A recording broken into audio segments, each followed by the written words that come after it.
Hi, Cancer, Sun, Moon, Ascendant, or Venus. This is Dane, and I'm going to be doing your May 1st to the 15th, 2021 reading for you.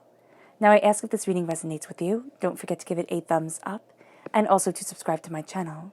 And if you'd like to be notified whenever I upload new videos, and I upload all the time, just hit the bell notification button. And if you're interested in any of the cards that I'm using, they will be listed and linked in the description box below. Now, before we begin this reading, let us clear the energy space, raising our own energy vibration and releasing any negativity. So take a nice deep breath in, exhaling whenever it feels comfortable for you.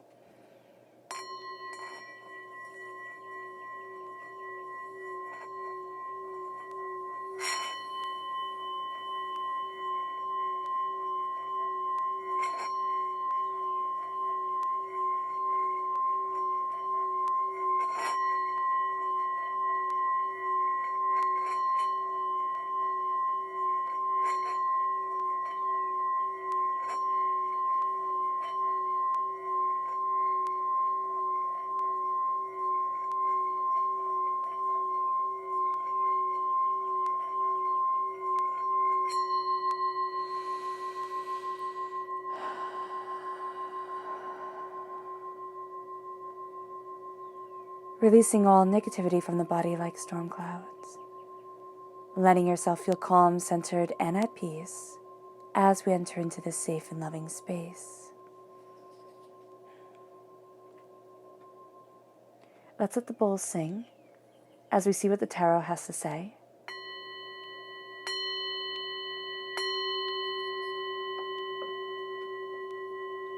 Cancer. May 1st to the 15th, 2021, Cancer. May 1st to the 15th, 2021, Cancer. May 1st to the 15th, 2021, Cancer.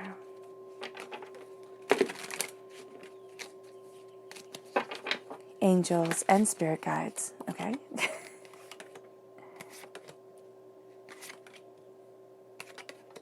Show me clearly, guide this reading, and show me clearly, angels and spirit guides, angels and spirit guides. Show me clearly, guide this reading, and show me clearly, angels. Ooh, okay. I like that one, just put it right in its home. Now the left-hand side is the inner self, the middle is the heart, the emotional self, the right-hand side, the public arena, the public self. So we start off with the Four of Pentacles. Now that's vampiric energy. This can be negativity that we are dealing with. The Seven of Cups, there's a wish that's coming forward, but there's also something hidden. The Hanged Man, not seeing things the same way as everybody else, and everybody else's opinion coming at us, making us think that we're wrong. We're not. We're just different, and there's nothing wrong with that. The Knight of Wands, crowning our heart. Now this can be cheating, okay? Or for some of us, it can be the desire to cheat or to expand the relationship in a different, maybe non-conventional way. But there's also a sense here of dealing with hurts and rejections and doubts and with fears. And somebody who isn't as mature as they once seemed. So that's going to be very interesting. And that's also part of the vampiric energy. It's kind of like we're spending so much time worrying about this person or focusing on this person, and this person can be somebody from when we were younger. You know, this even could be somebody, one of our caregivers, a person who raised us, who just wasn't reliable. And that's left an impact on our hearts. So that's something to be noted. We then have the Nine of Pentacles. The Nine of Pentacles is prosperity, and it's being able to celebrate that prosperity. It's like knowing, okay, there's going to be hard work to come, but look at how well I'm doing now. Like, look at how far I've gotten. Look how much I understand. And it's releasing so much of the burdens that have been weighing us down, and it's embracing our love. Now, if we're born on the cusp with Gemini, the Gemini aspect of ourselves is going to be coming out with a bit of force here. And there's a sense of really embracing the Taoist statement of this and that is true. Nothing is set in stone.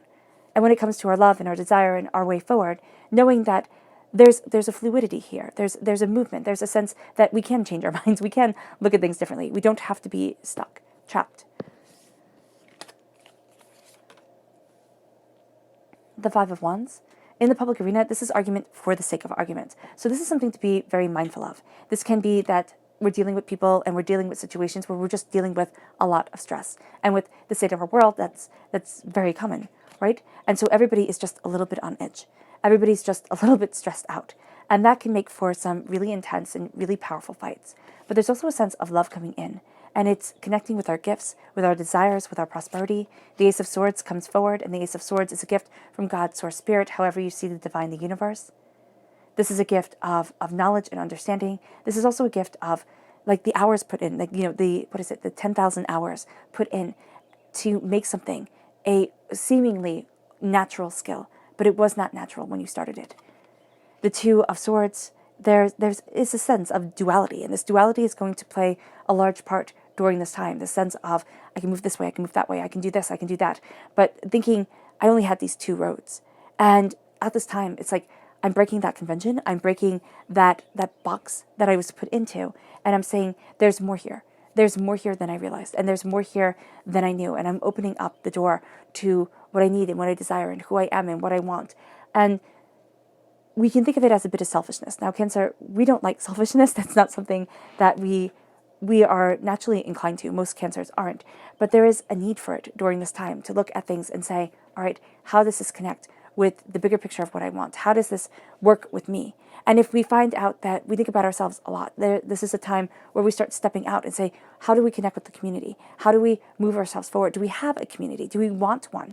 And this is an opening of the doors. So there's power here. There's power in brilliance.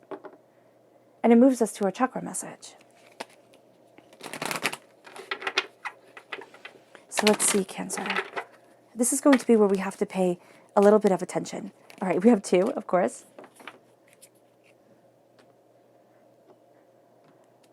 We have the soul star chakra located 6 inches above the crown. And this is soul's healing. This is a sense of being healed and being guided. And we're going to be sensitive around the energy that is healing us, because there can be a sense of, I don't deserve this. You know, there can be a sense of punishment and hurt involved in things on the subconscious level. You know, no, I have to stay in this chaos. Like, I made my bed, now I have to lie in it type of deal. But there's also the sense of, no, there gets to be more to this world than sorrow. And I get to be embracing that. And it moves us then to the inner child. It's connecting with that inner child. And so for a lot of us, the insecurity that happened when we were small, and it doesn't have to be something that people would look at and be like, oh my gosh, you survived that. Like, oh my goodness. It can be something very small. It can even be something that you would think people would laugh at if you shared it with them. But with the inner child, what happens is, you know, people say children are resilient, and they are. But all our scars come from our childhood, all our hurts and all our pains and all our angers. And they get started when we are little. And we build them over time. We build in those areas. And so the inner child is saying, remember who you were. Remember where you came from. It's not making excuses. It's not saying, oh, well, this is why. But it is gaining comprehension. Because we have to be very mindful with the word, you know, excuse and the word comprehend. Because they can be thrown back and forth at each other with equal veracity. And this is a sense of connecting with that inner child, connecting with who we once were, and opening up our arms, because we still are that child. And just doing the simple exercise of closing our eyes and opening up our arms and letting the child that we were run into the arms of the adult we are now, and saying, I love you. I'm here for you. I will listen to you when you speak. I understand your pains. I understand your hurts. I understand your insecurities. They're mine too. And just having that sense of being seen. Because a lot of times we take on responsibilities when we're small. We think, this is my role. You know, I am the protector of my caregivers, or my one caregiver over my other caregiver, or I'm the one who always has to keep the peace. I'm the one who is adventurous and mischievous. You know, we get into these roles. And this is a sense in saying, I understand where you're coming from, but there are bigger roles for me to play now. And it moves us to this vampiric energy, this sense of, I'm holding on. And I just jump right into the reading. Instead of looking at the energy we have to be mindful of. So this is going to correlate with that vampiric energy. So the energy that Cancer needs to be mindful of. May 1st to the 15th, 2021 Cancer. Angels and spirit guides, show me clearly. All right. It's Cernunnos. It is Capricorn energy. This is the devil in the Rider-Waite-Smith deck. Cernunnos is a bit different. Cernunnos is chaos. And it's chaos for simply the sake of chaos. Cernunnos doesn't care. He doesn't have that coming together and saying, oh, well, I hope this works out, or, oh, let me think about this, I want you to fall, I want you to rise. No, Cernunnos is like, I'm chaos. I'm nature. Nature does not care. Nature has the tree grow, but it also has the tree fall. And where it grows is, an act of randomness or fate or, happenstance. And where it falls is the same exact thing. So here we have our actions, and it's connected with our heart because we have the lovers here, the lovers and Cernunnos very much have that same feel to them, the lovers and the devil card. But there's this sense of not being trapped by others. It's going to be very easy. It's going to be very easy to fall into the traps. Well, it feels good now. Or, oh, it doesn't matter. There's going to be a sense here of it's all random anyway. But we're going to really find that it's following a pattern. Our lives tend to follow patterns. We tend to follow our stories. And we have these narratives in our heads. And this is a sense of, I'm not being pulled down anymore. I'm not being drained. I'm not being ignored. I'm not, thinking, oh, I have to focus my energy this way because that's always where I'm attacked. It's like, no, things happen. And there's a randomness to the chaos that is around us during this time. And there's a sense of, do I focus on my beauty? Do I focus on what I desire? Do I focus on the lust of the moment? Or do I look at the bigger picture and say, where is it that I want to be? What is it that I desire from my life? How is it that I'm moving forward? And this brings us to the energy that is connecting us with our fears, which is attempting to protect us, but also disconnecting us from the earth.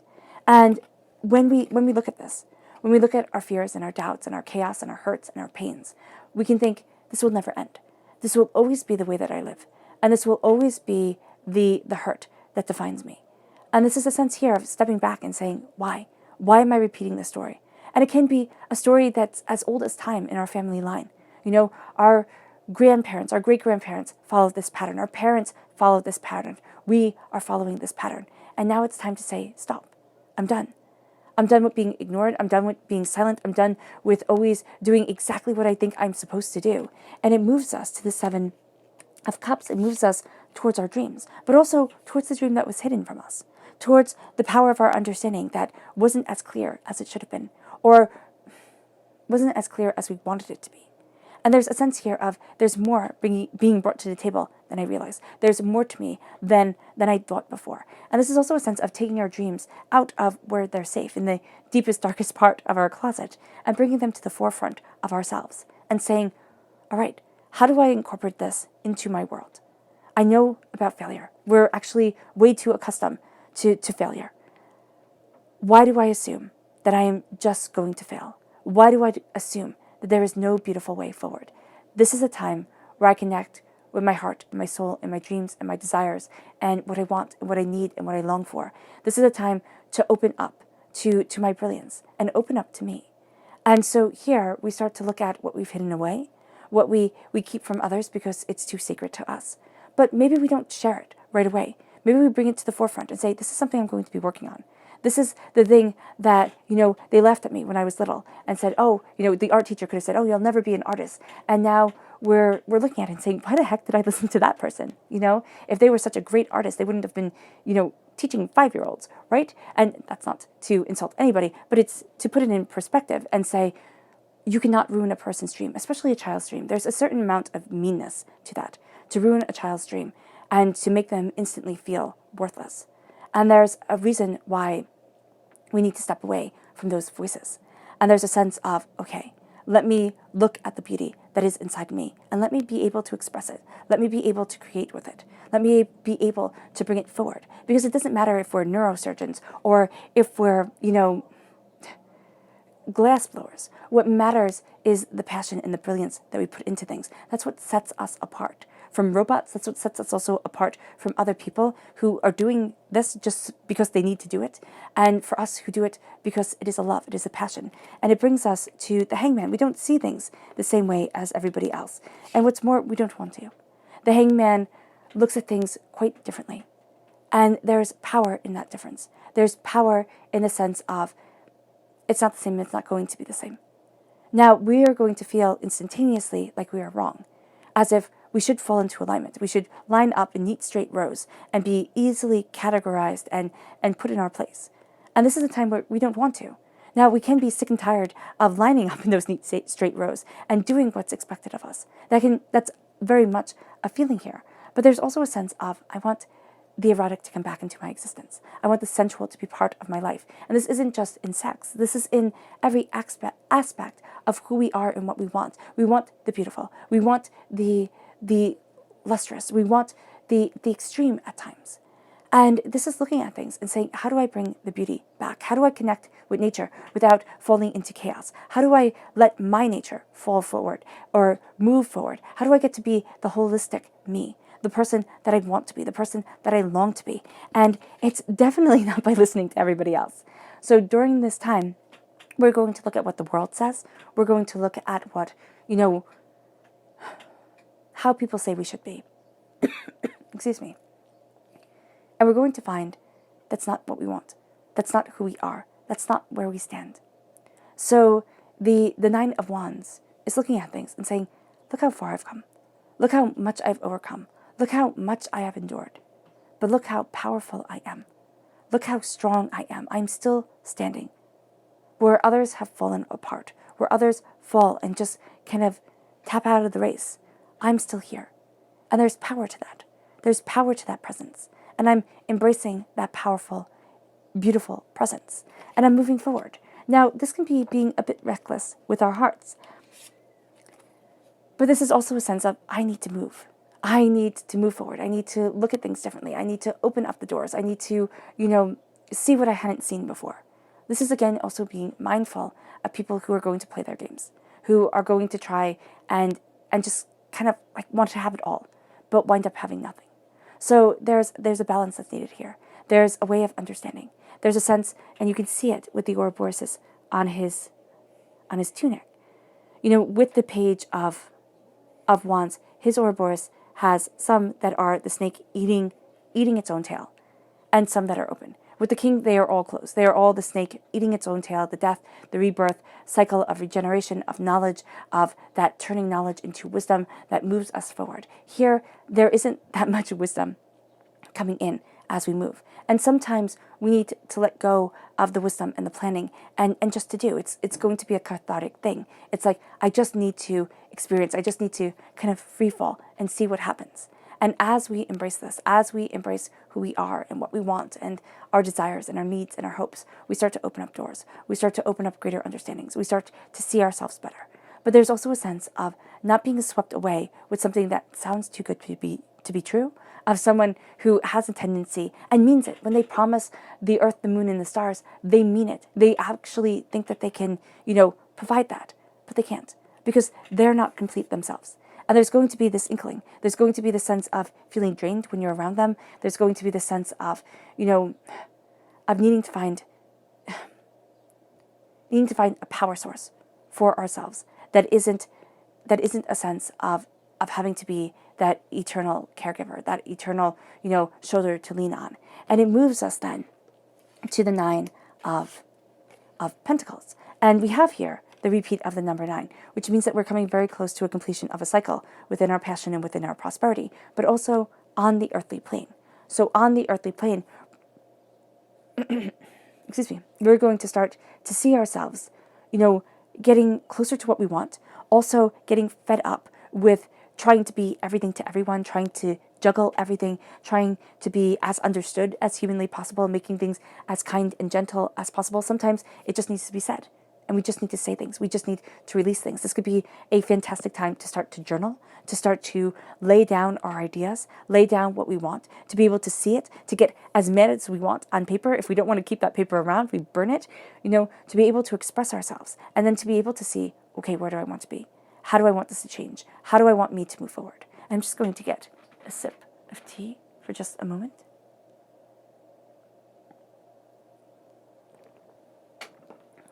All right. And it brings us to this place where it's time to celebrate what we have created. It might not be what we want. And we might be looking at it and you might be thinking, Dane, what the heck is there to celebrate? It's hardship and it's pain and it's disappointment and it's anger and it's upset and it's a never-ending cycle of this. There's wisdom coming our way. It's wisdom that has to be veiled, okay? Because it's not going to see itself properly at first.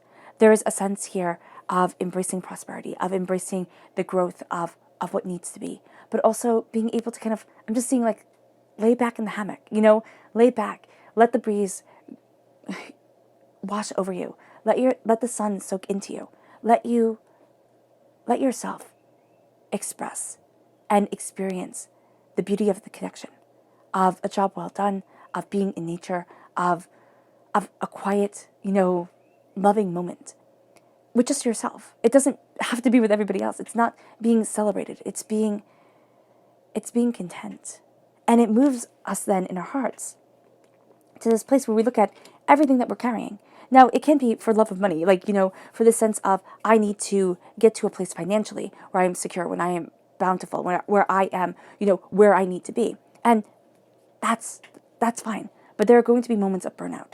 If we carry so much that we can't even enjoy, if we carry so much that we start to make mistakes, where we think, okay, I'm defending this, but things wind up falling apart, that doesn't help us. Our hearts are saying, release. There are some things that we're doing that, you know what, it's just one extra thing and it sounds really good on paper, but put into practice, it's like, oh my goodness. It's kind of like when you're working at a shop or something like that, and you have somebody from up high, or if you're doing insurance, and you have these rules from up high, and they're what needs to be followed. And yet on the ground, when you're implementing things, you think, this is just so silly. This is like beyond the realms of silly. This is what we're going to be looking at here. Things that have been implemented that we think about, and we think, oh my gosh, that's such a good idea. Like, oh my gosh, I've done this, I've figured this out so well. And when we go to implement it, it's like, what the heck is going on here? Like, oh my goodness. So with the 10 of wands, we have to look at everything that we're juggling, everything that we're carrying, because we're not being able to see the sky.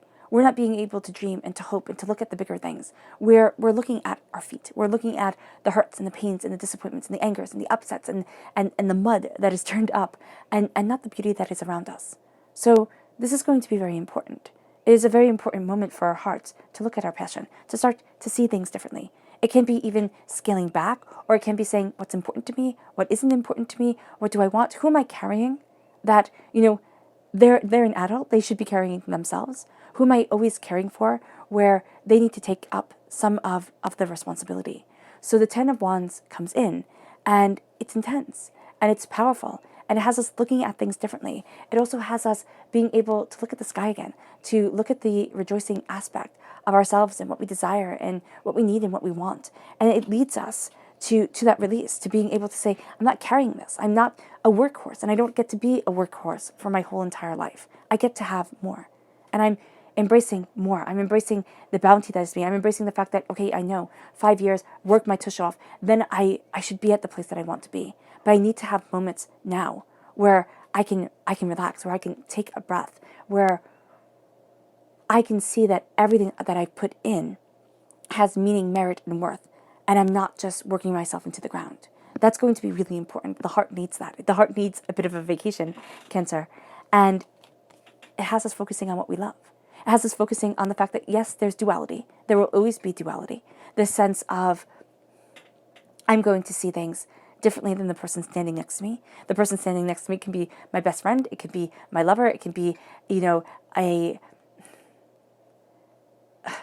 a business person, a colleague. There we go. That's the word. It could be a parent, a sibling, whatever. But with the love that comes in, there's like mutual respect, right? Because the lovers doesn't just mean, sexual lovers. It can be the lovers of life, the people who play off each other really, really well. There's a sense here of blessing. There's a sense here of power. There's a sense here of being told there's more to life than the bag of goods were originally sold. And that, yes, it's not the conventional path, but everybody doesn't have to walk the same path. And there's a power, there's an understanding, there's a brilliance to us that starts to guide us forward, that starts to have us looking at things differently, that starts to have us realizing ourselves more. Yes, again, the Taoist statement, this and that is true. We have to make allowance for differences of opinions. We have to know that the person standing next to us, the person that we enjoy their company, is not going to agree entirely with us all the time. And that's okay.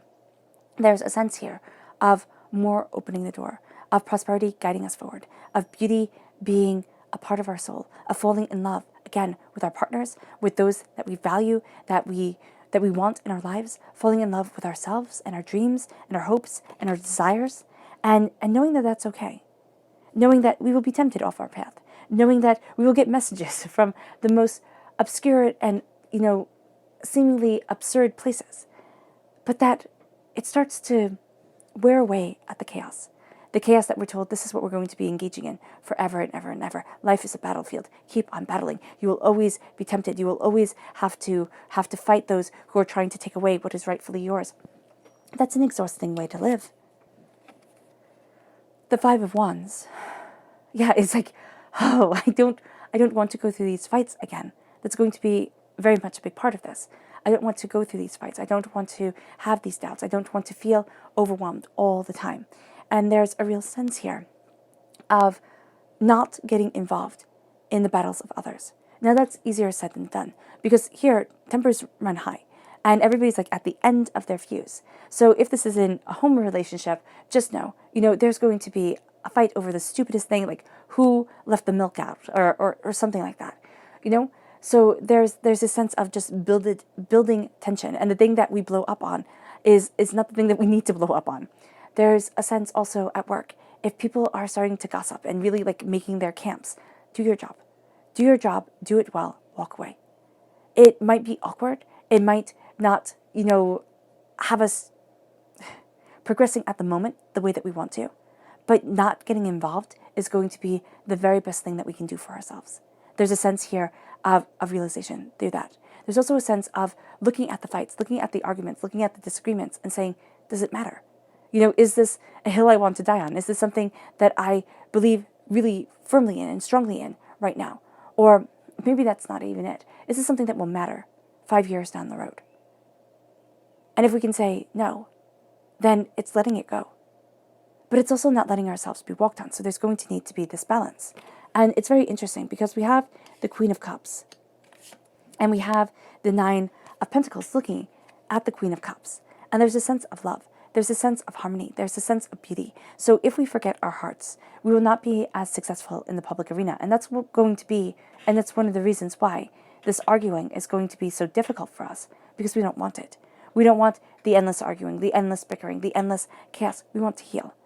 And it's going to be a sense of, we can find ourselves getting angry because everybody's getting angry because nothing is changing. And it's more weight upon our shoulders, more weight upon our shoulders. And that's the last thing that we want. We want to enter into the erotic state of being and living and joy and understanding. And it's not being the perpetual, mother, father of the world. It's stepping back and saying, there gets to be beauty here. There gets to be celebration. I get to have time to laugh and to play, because to bring in play, to bring in joy, to bring in the lightening of the heart, we have to feel safe.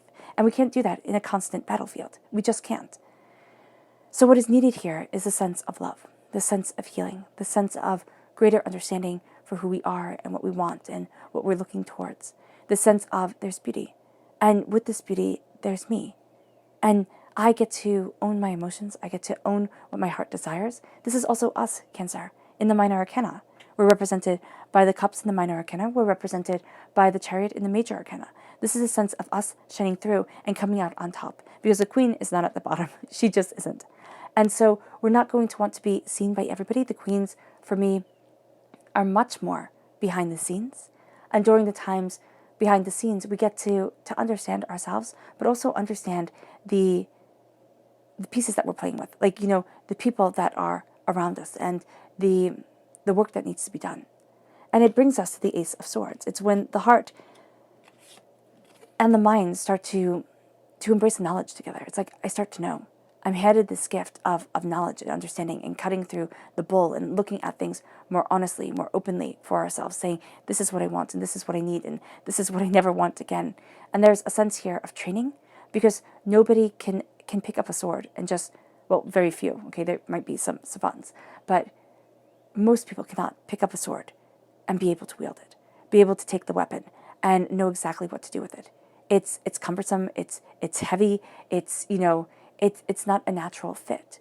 And so with the effort and the time put in to being able to obtain this gift, it leads us to victory. Because again, it's our 10,000 hours. It's our sense of, this is the time, the effort, the work I put in to be able to open up the doors, to be able to inspire me, to be able to move me forward, to be able to see things more honestly and beautifully for myself. This is a sense of me knowing that my mind, my words, my way of moving forward in the world can be seen as a weapon, because it's utilizing all my greatest strengths and all my greatest gifts to propel me to the place that I need to be and to the place that my soul longs to stand.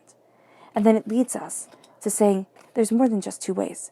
We've been so fixated on you can either move this way or that way. It's A or it's B. All of a sudden things start to open. And that's going to be one of the reasons also why we're really looking at this vampiric energy. It's like I start to open up and I start to see I'm not trapped, or I'm not tolerating the trap anymore. And as I turn inward and I start to see for myself that, well, maybe I could do things this way. Well, it's not even turning inward, because that's going to be very, very interesting. So it's a sense of turning inward and kind of asking, what do I like? What am I good at? What do I want? And then there's a sense of then looking outward, and being inspired, watching things, listening to things. We have so much information at our fingertips, and it's utilizing that. It's opening up the door, and it's realizing I'm not stuck. There aren't just two paths anymore. We don't live in the small little village where we can only pick two people. Like there's only two people of the correct age, or that are available for us to be with. It's a sense of there's more out there than we realize, and there's more out there than we could know, and there's more to us than we've been embracing before. And it moves us forward in a very real way, because it moves us to shattering expectations, and it moves us to finally claiming what we want and being able to see a realistic application for that desire. Now, it might take some searching and stumbling and figuring things out, journaling things out, talking to a professional or to a friend, and you make this agreement. It's like we're going to help each other get to where we want to be and be supportive and nurturing and tell each other about our talents, but also maybe even about our shortcomings, kind of write it in a letter, be able to mail it out in the post, and be able to say, it's going to come, but be kind with our critiques of others. And then it starts to open things up. But I really am curious about this vampiric energy, because it's what everything plays off of. And it starts off the whole entire game. So let's see here. Please define the Four of Pentacles for Cancer. Please define the Four of Pentacles for Cancer, the vampiric energy. Please define angels and spirit guides. All right.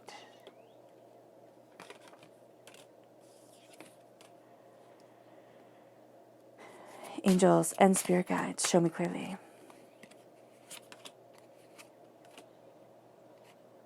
Is it 3 extra? It is 3 extra. Okay.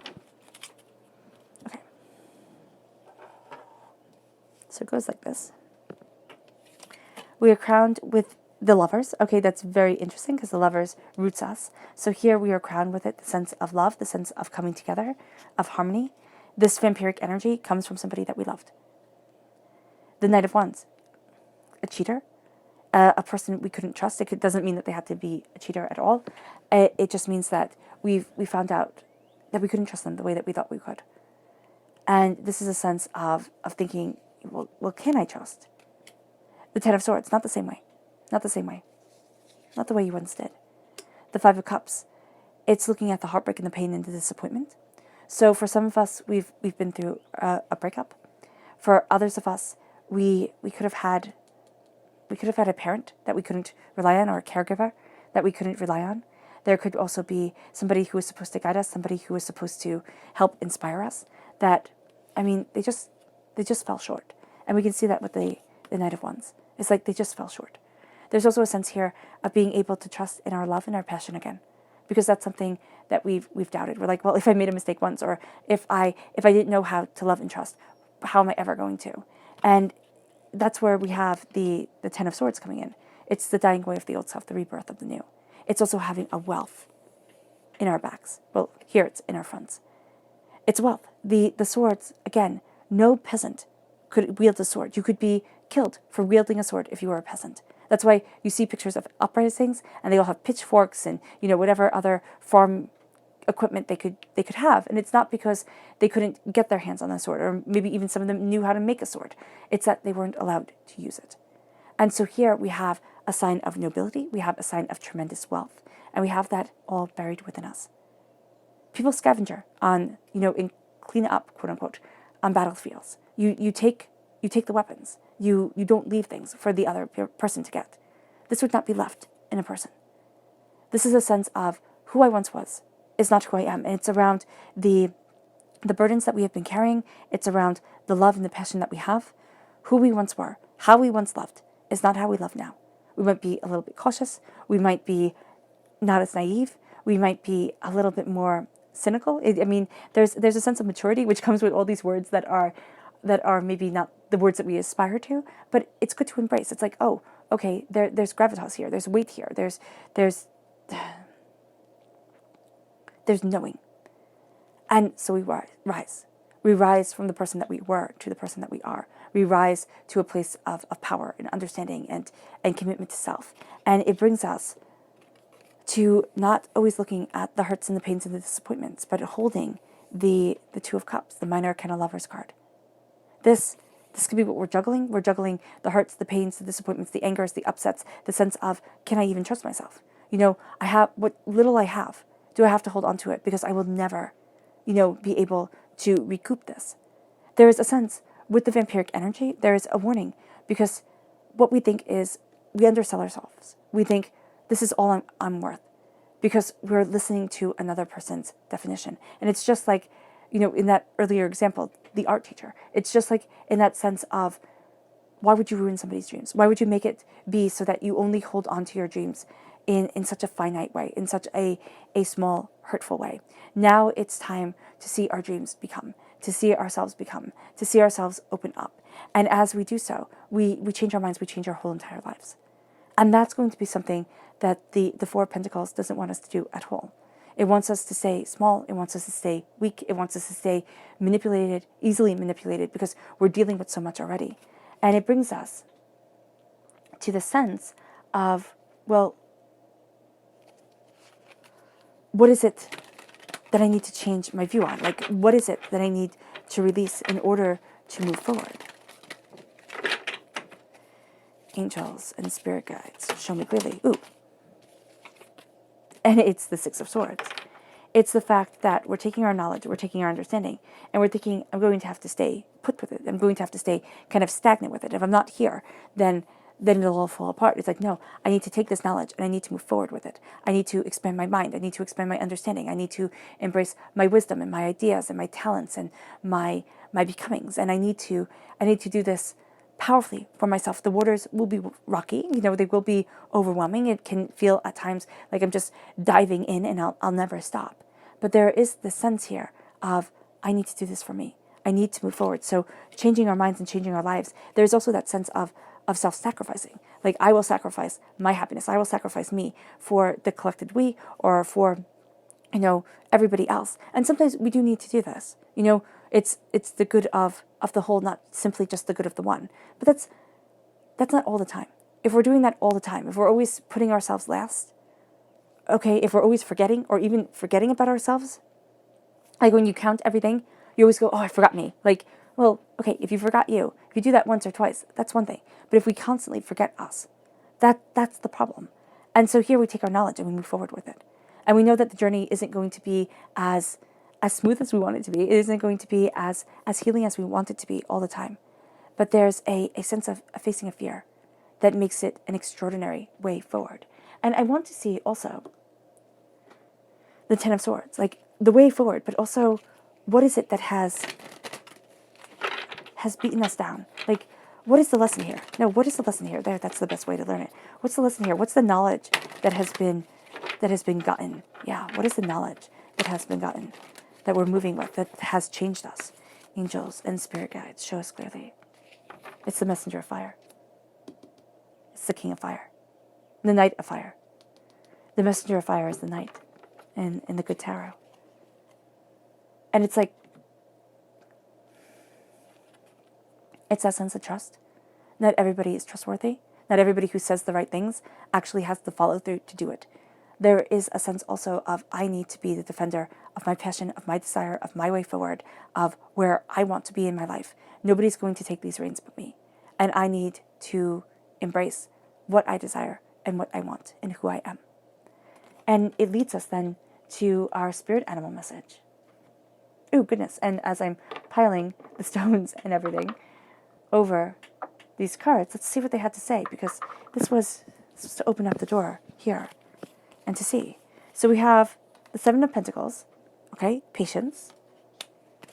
The Magician, magic, claiming our throne, like not necessarily our throne, but standing before the altar of our existence and saying, this is who I am, this is what I want, knowing how to utilize our natural talents, and also knowing that as above, so below, as I think it, so it becomes.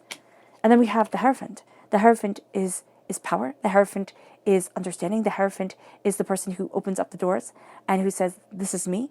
The Hierophant can tell kings and queens, emperors and empresses what to do, which is important when we're dealing with the Chariot, because charioteers were kings and queens and emperors and empresses. It wasn't a skill just for anybody. It was a skill, again, that denoted nobility, or, yeah, great wealth and great power. And so here we have the sense of wealth, power, and understanding coming forward. The sense of, am I aligning with me? And the person that we are is not the person that we will be, again, 5 years down the road. But the person that we are is the person who's setting up the steps. So am I embracing my power? Am I having patience with myself? Do I know what I want? Do I know what I'm looking for? And the spirit animal message here is going to give us some insight into that. Angels and spirit guides, show me clearly. It is the stag spirit. I love it. Take a leap of faith. Take a leap. And spirit added for me of faith. Take that leap. Go after what it is that we want. There's majesty. The stag represents majesty. Embrace that majesty. Embrace the beauty of self. Embrace that fire forward. And it leads us. It leads us to our subconscious spirit animal message, which is the koala spirit. Spirit has a plan. We might think that spirit is like bunkers, but spirit has a plan, and we are part of that plan. Our subconscious chakra message is communication. The third chakra. Being able to say what we think, but also knowing that a lot of times Cancer, yeah, it's always like, oh, my goodness. We take on so much. We hear what isn't said. We feel what people, like we feel people. And this is a way that we communicate. And this is a sense here of stepping back and saying, okay, this is a tremendous skill, but this can also be a hindrance during this time because there's such a heightened sense of sensitivity. There's such a heightened sense of, how do I walk down my road and I know what people are, or I assume I know what people are thinking and saying and whispering behind my back, or the way that they want me to be. They might say it right to our face. And then there's a sense here of, but how can I communicate? How can I express what I need and where I need to be? It moves us to our subconscious person message, which is the Prince of Cups. That's us. That's being a defender of what we love. That's saying, okay, I have to fight for this because I'm worth fighting for. We will fight for everybody else, Cancer. And we find it hard to fight for ourselves. And it's like, no more, no more. It moves us to our subconscious tarot message, which is the King of Cups. As we are embracing, how to change our minds, we see ourselves as kings. And it's time to see ourselves as the person who puts the crown on our head, who sits on the throne and says, I rule me, period, end of discussion. My rule of myself can be the example for others, but it is the power and it is the brilliance and it is the focus of who I am. It moves us then to go deeper. And you have the Queen of Waters. So we have the King, and now we have the Queen. We have this coming together. The Queen of Waters is, of course, the Queen of Cups. And it is a sense of, this is my power. This is my beauty. We come forward as the Queen of Cups here. There's a true sense of, this is my throne, and this is what I want. This is what I'm connecting to. This is my heart, and my heart is intrinsically important. And I let it shine. I let me shine. I let me have that emotional say. And I let the world open. I let the world open to my desires and what I want and what I need. And it can also be because we can be cussed with, some of us can be cussed with Leo. It can be that this Leo energy wants to pull us away from spiritually or emotionally or just even contentedly where we want to be. So if you're born on the cusp, be mindful of that. Be mindful of the needing to prove. And so there's a sense here of healing. There's a sense not only of leading through example, but the Queen connects with others so much more easily. And it leads us then to our subconscious tarot message, which is the Five of Pentacles. We're breaking the pauper's mentality. We're breaking the sense of I am the beggar out in the cold. It's like no more. I am the person inside the warm house. I am the person who is prosperous and bountiful. And I am using that prosperous bounty to move me forward. And it brings us then to our subconscious tarot message for all of this, which is the Six of Pentacles, which is the balance, which is the saying things need to be evened out.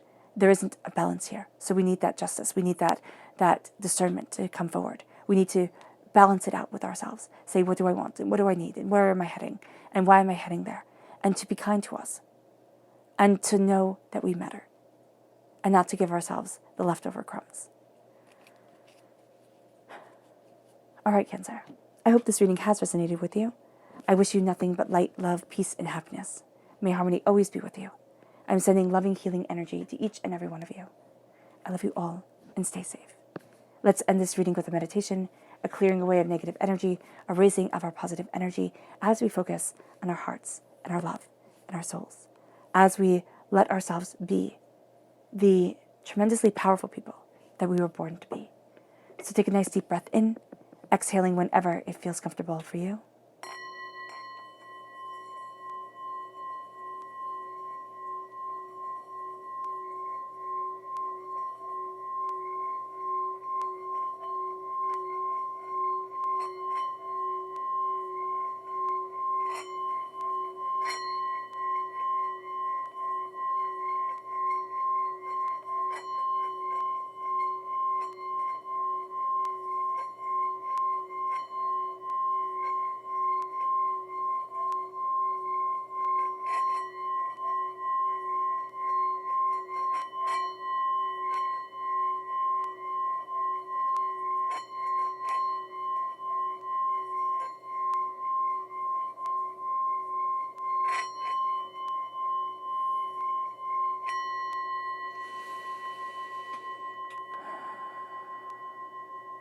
May you move forward in peace and in harmony, Cancer.